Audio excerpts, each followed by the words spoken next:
तेरे लंबे लंबे घुंघराले केश हैं, इनकी जटा बनानी पड़ेगी। बोले कैसे जटा बनाओगे? सोई कहा क्यों महाराज, दही लेके आए और दही में ने गोबर मिलायो और गोबर मिला के लाल जी के केशन की जटा बनाई। जटा बना करके महाराज बिल्कुल मध्य में जैसे महादेव की जटा, ऐसे ठाकुर जी की जटा बना दी लाल जी के। लाल जी बोले हमने कथा में सुनी है ये महादेव की जटा में तो गंगा निकले, मेरी कैसे निकलेगी? तो वर्णन कर रहे मोतिन लर अलक गंगा। एक पतले पतले मोतियों की माला लेकर के आए और वो माला तोड़ के नेक भीतर घुसा दी और नेक भीतर से ऐसे बाहर निकाल दी सब ग्वालान ने। तो मोती की लर निकल रही है, सब मधुमंगल से लाला देख कैसी गंगा निकल रही है, आहा दूर से देख के ऐसा लग रहा महादेव ही आ रहे का। ठाकुर जी बोले ऊपर को तो श्रृंगार है, को और करो। तब ललाट में चंदन बिंदा मानो किए भूषण इंदा हो, ललाट में चंदन बिंदा मानो किए भूषण इंदा। ऐसा ऐसा चंदन लगाया मधुमंगल सीतामा तनसुका मनसुका धनसुका कि मानो ऐसा लग रहा है कि चंद्रमा ऊपर से उतर के माथे पे आ गो है, यही चंद्रमा धारण कर रखो। मानो किए भूषण इंदा, इंदा माने चंद्रमा। जोगी रंग भी नाया, अच्छा श्रृंगी नाद बजाया। किशोरी जी से मिलने के लिए हमारे ब्रज के लाला महादेव को रूप धारण कर रहे हैं। आहा। और अंग अंग भूषण बाजे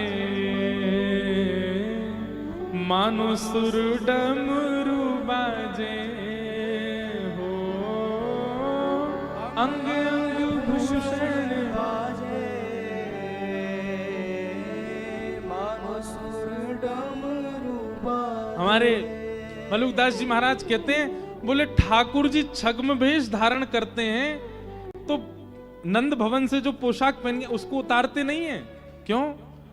छग्म वेश को मतलब क्या है? किशोरी जी के दर्शन करते तुरंत उतार के सबरे नंद भवन भागनो है।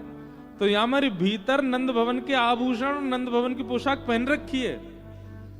आभूषणों से ठाकुर जी की ध्वनि आती है, पर आभूषण के ऊपर अगर कपड़ा रख दो तो ध्वनि जो है उसकी जो कांस होती है वो कम हो जाती है। ठाकुर जी ने जितने आभूषण पहने उनके ऊपर जब महादेव की तरह बागंबर आदि पूरा सब लपेटा है, तो जो अंदर के आभूषण है चलते समय उनकी तीखी आवाज तो आ नहीं रही है, वो ढम ढम ढम आवाज आ रही है, तो ऐसा लग रहा मानो डमरू बजाते हुए चल रहे हैं। आहा। ठाकुर जी को सर्वांगीण श्रृंगार है क्यों? मधुमंगल बोलो लाला एक चिंता की बात है। बोले कहा? बोले जे जोगी बाबा महादेव है का जे भस्म लगावे अंग पे, और लाला तो भी लगानी पड़ेगी। ठाकुर जी नाम में लगा दे। बोले पर भस्म तो शमशान ते आवे। शमशान को नाम सुनते ही ठाकुर जी तो दौड़न लगे, मैया के पास जाऊंगो मैं। मैया के तू कहा करेगो, शमशान ते लेके आवेगो भस्म। मधुमंगल सीताम बोले लाला तू कहा डर रहो, हम ही नहीं जा पाएंगे शमशान, कहीं हुआ आगो तो हम कैसे जाएं? ठाकुर जी बोले अब श्रृंगार कैसे होगा मेरो?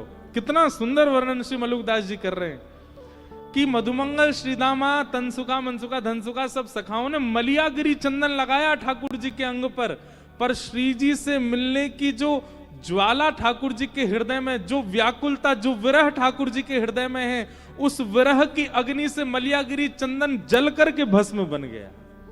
मलियागिरी चंदन ब्राजे मानो सुंदर भस्म ब्राजे हो, मलियागिरी चंदन ब्राजे मानो सुंदर भस्म ब्राजे। तीव्र उत्कंठा श्री जी से मिलने की ठाकुर जी के चित्त में जो है, उस उत्कंठा, उस विरह अग्नि से जो चंदन अंग पे लगा वही भस्म बन गया जल करके। ठाकुर जी जोगी बन गए। आहा।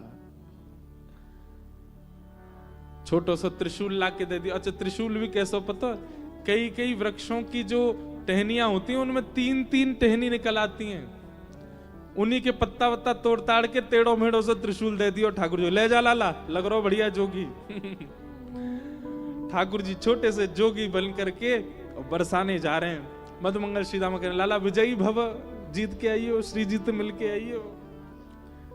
ठाकुर जी पहुंच गए बरसाने, और बरसाने जाते महाराज डमरू बजा रहे, अलग निरंजन। बड़ी बड़ी गोपी नेक्स्ट से जोगी, और सब गोपी आके कहें, अरे जोगी बाबा, कौन सी मैया ने वन में छोड़ दियो तो छोटे से हैं। ठाकुर जी कह रहे हैं, अपमान मत करे, भस्म कर दूंगा तो छोटा बालक ना हूं मैं, युग युगंत कर रहा हूं तपस्या। पहले मेरो कद 50 फीट हतो, तपस्या कर करके घिसको नेक्सो से रह गऊं।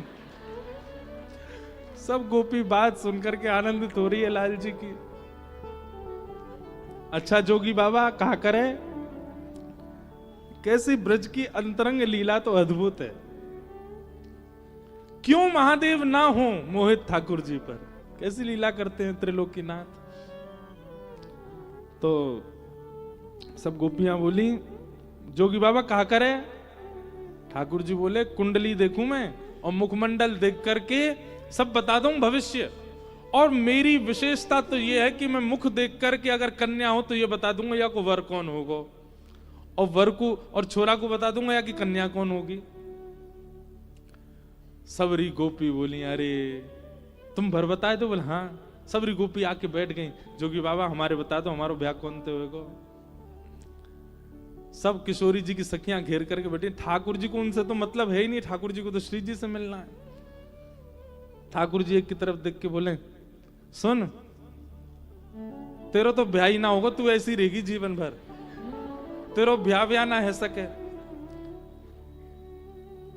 तू जाते ब्याह करवे को मन बनावेगी, वा को ब्याह कोई और ते है जागो, या वो पधारे ही जाएगो, या हमारे तू ब्याह मत करी, तू जीवन भर ऐसी रहेगी।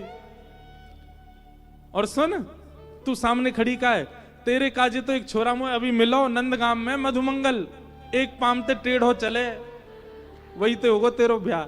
सबरी गोपी नाराज है गई। ठाकुर जी तो सब कहा कह रही है। ठाकुर जी बोले, एक उपाय ऐसा कह, बोले कहा, तुम सबरी सखी जिनके चरणन की उपासना करो, यदि उनको ब्याह श्रेष्ठ वर्ते है गयो तो तुम समन के ब्याह भी सुमंगल है जाएंगे। श्री जी की याद दिलाती सब सखी बोले, अरे श्री जी के पास ले चलो, उनके ब्याह की पहले पता तो चले, हमारी सुकोमला, हमारी इतनी प्यारी श्री जी को ब्याह कौन थे होएगो। चल जोगी बाबा, हमारी जो स्वामिनी जी है कि एक बार उनके बारे में बताए दो, उनको ब्याह कौन थे होएगो। आहा, ठाकुर जी पहुंच गए। 10 दिन हो गए थे, किशोरी जी दिखी नहीं है, और वहां किशोरी जी भी व्याकुल है ठाकुर जी के दर्शन के लिए, पर ठाकुर जी ऐसा रूप बदल के आए कि किशोरी जी को पहचान में नहीं आ रहे हैं। एक तो सांवले ठाकुर जी, ऊपर ते मलियागिरी चंदन भस्म बन गो, तो सांवलो व्यक्ति जब सफेद सफेद भस्म लगा ले तो और ही विचित्र लगे। ठाकुर जी आए, ठाकुर जी को देख करके महाराज अचेत है गए, देखते ही रह गए श्री जी को। ललिता विशाखा सब सखी बोली, अरे जोगी बाबा जइए हमारी स्वामी जी ने बता दे, इनको ब्याह कौन ते होगो।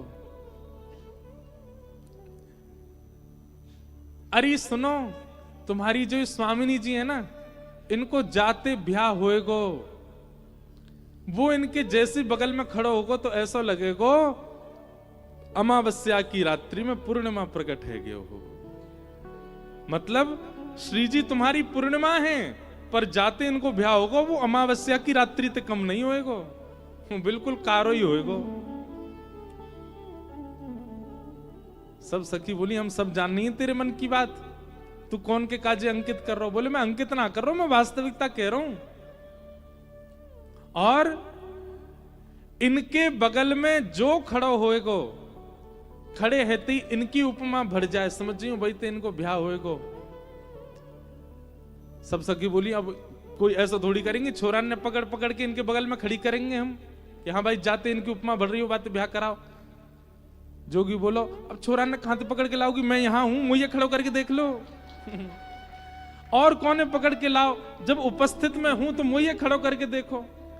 ललता विशाखा सब गुस्सा वही ठाकुर। जैसे ही महाराज पीछे भागी, आहा, मोहन मंत्र फूंक दे मारी,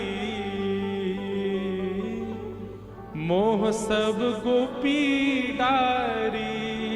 हाँ, मोहन मंत्र फूंक दे मारी, मोह सब गोपी डारी। सब गोपियों को मूर्छित कर दिया। आहा, और स्वयं ठाकुर जी चल कर गए। किशोर जी घबरा रही हैं, जन कौन सा जोगी बाबा आ गए। सोहे बाम भाग में प्यारी, मानो अर्धंग सा